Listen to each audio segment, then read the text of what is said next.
Grazie, io ringrazio tutti voi, ringrazio l'architetto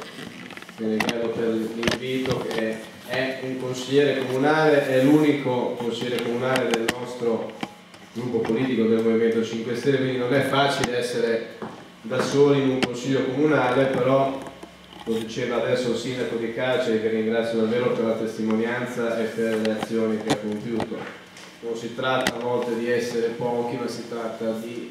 essere particolarmente impegnati, particolarmente consci dei doveri che si hanno come amministratori pubblici, ma anche come persone, come attivisti, perché poi l'attivista non è l'attivista di una bandiera politica, è l'attivista di uno che magari vuole fare tornare indietro quello che purtroppo nella storia si presenta. Mi è piaciuto riferire. Io oggi in aula ho parlato appunto del problema degli allevamenti intensivi. Il problema degli allevamenti intensivi è che ormai c'è qualcuno che li fa con gli esseri umani, nel senso che, come ai tempi dell'antico Egitto, molto spesso ci troviamo a dover lavorare dalla mattina alla sera, a dover cedere il frutto del nostro lavoro a persone che non sappiamo bene neanche chi siano, a persone che forse non si godono neanche il frutto del nostro lavoro, della nostra vita, della nostra energia. È un po' questo, che tutti possono rendersi conto di questo, e secondo me adesso, anche se siamo pochi, gli strumenti che ci sono, adesso vedete che ci sono le telecamere, questo video potrà poi andare in rete, forse sta andando già adesso in rete, ci sono tante cose che cambiano, quindi è questo che deve darci la forza, insomma, di diffondere, divulgare le notizie di cui veniamo a conoscenza, e anche di criticare, perché non è che noi, che io, che nessuno qui dentro abbia la verità in tasca. La verità nasce da un confronto che poi diventa la scelta se fare o non fare un impianto, se fare o non fare un certo tipo di caldaia, un certo tipo di intervento per i comuni o per la nazione. Dipende sempre da qual è l'obiettivo. L'obiettivo è importante avere un obiettivo, però l'obiettivo può essere finanziario, può essere guadagnare dei soldi. Allora è chiaro che se l'obiettivo è solo guadagnare dei soldi, può essere un po' difficile invece avere un obiettivo che sia la sostenibilità, perché la sostenibilità non nasce dai soldi. I soldi sono uno strumento. È chiaro che bisogna confrontarci anche con i bilanci nei comuni, nelle regioni, nello Stato, ma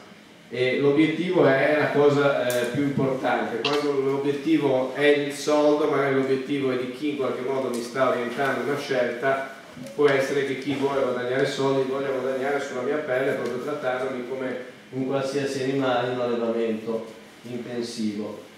E allora bisogna cercare in rete. Adesso si trovano tante cose, si trovano addirittura dei siti, perché insomma anche gli impianti a biogas appunto hanno una loro appetibilità, e per cui giocando con le stesse armi di cui costruisce gli impianti si va a vedere che ci sono le mappe degli impianti. Spesso non è facile neanche stabilirlo. Appunto mi raccontavano alcune persone che eravate stupiti di avere circa 8 impianti qui sul territorio. Adesso appunto alcuni degli imprenditori del biogas,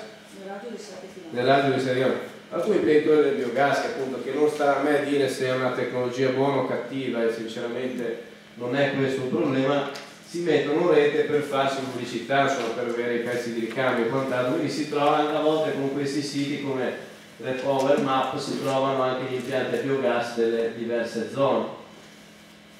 Le centrali a biomasse possono trattare diverse matrici. Avete sentito da queste parti i cereali, il mais, si possono trattare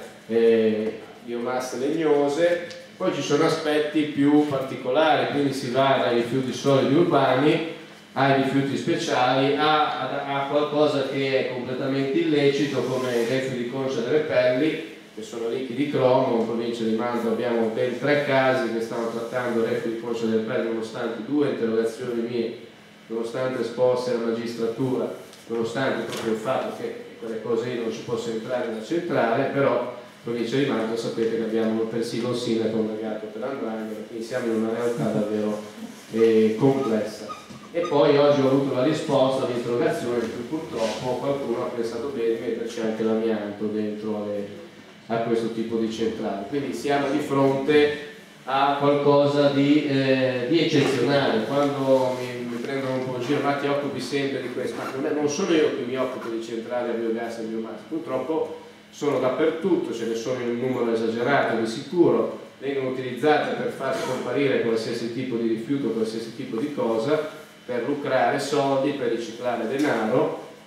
Ci sono tantissimi aspetti che vanno valutati, è inutile anche solo guardare, la normativa è molto complessa, di sicuro le società finanziarie che prestano questi denari, perché nessuno ha mai costruito un impianto a biogas o biomasse con i propri soldi, o se c'è sarà proprio davvero l'eccezione. Ci sono società finanziarie che erogano prestiti solo a queste persone, uno va a chiedere 5 milioni di euro per fare un impianto a biomasse,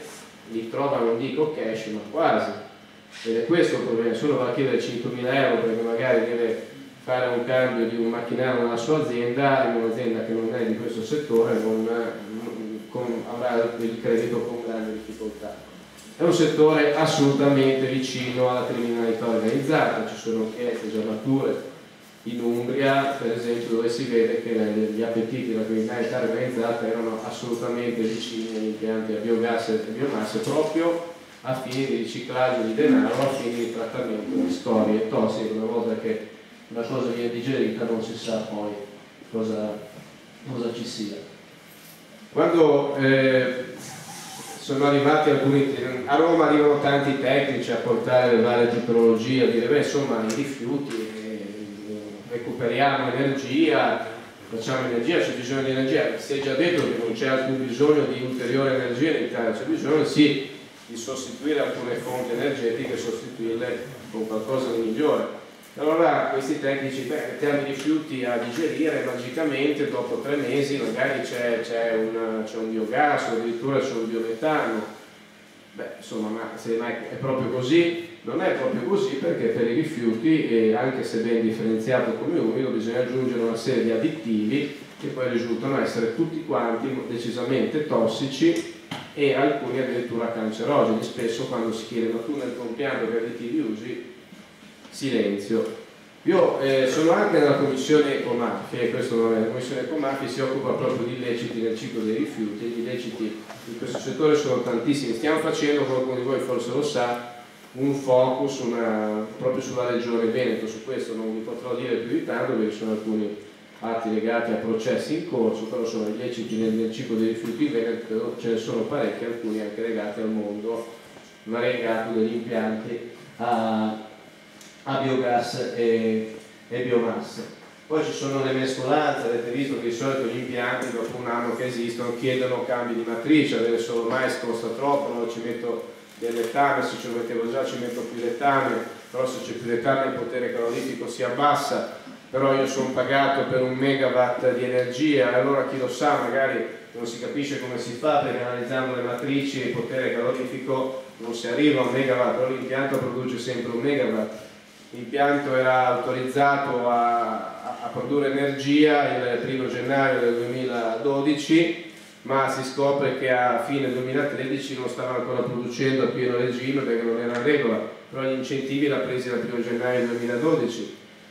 Allora ci sono tante inchieste, come capite, su queste cose, perché si tratta di soldi che ci stiamo mettendo tutti noi per pagare questi incentivi. 28 centesimi erano fino a giugno 2013, 28 centesimi a kilowatt, quindi prezzo di mercato medio tra i 6 e gli 8 centesimi a kilowatt, quindi 20 centesimi a kilowatt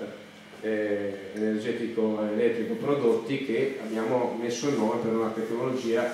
che, se la presentassero a livello sperimentale, a me andrebbe benissimo se si andasse avanti con una sperimentazione per migliorare, invece è stata applicata in maniera estensiva a Pianura Padana e abbiamo già più di 400 impianti a biogas e non si capisce bene cosa si voglia fare. Se davvero il progetto è quello di rendere impianti di gestione semplice di rifiuti solidi urbani, in pratica potremo trattare in Pianura Padana i rifiuti di tutta Italia e anche della Francia, per fare l'esempio. Visto che le falde acquifere in Pianura Padana sono sempre più precarie, potrebbe essere che si è deciso di spopolare la Pianura Padana, che è una immensa discarica per magari i francesi o i tedeschi, non so, però il dubbio viene perché in effetti col mais sappiamo che bilancio economico è assolutamente negativo, quindi qualcosa per cui hanno fatto quegli impianti, visto che abbiamo dei governanti che non sono i governanti dell'Italia, non gliene frega niente dell'Italia, gli interessa solamente gestirci una loro poltrona in un sistema assolutamente mafioso, e può essere che abbiano anche idee di quello, basta avere un minimo di competenza tecnica per capire che gli impianti esistenti già in Pianura Padana potrebbero fare quella cosa lì. Di sicuro l'energia che producono un indice di ritorno energetico talmente basso che è più l'energia che si consuma per far crescere il mais e quant'altro.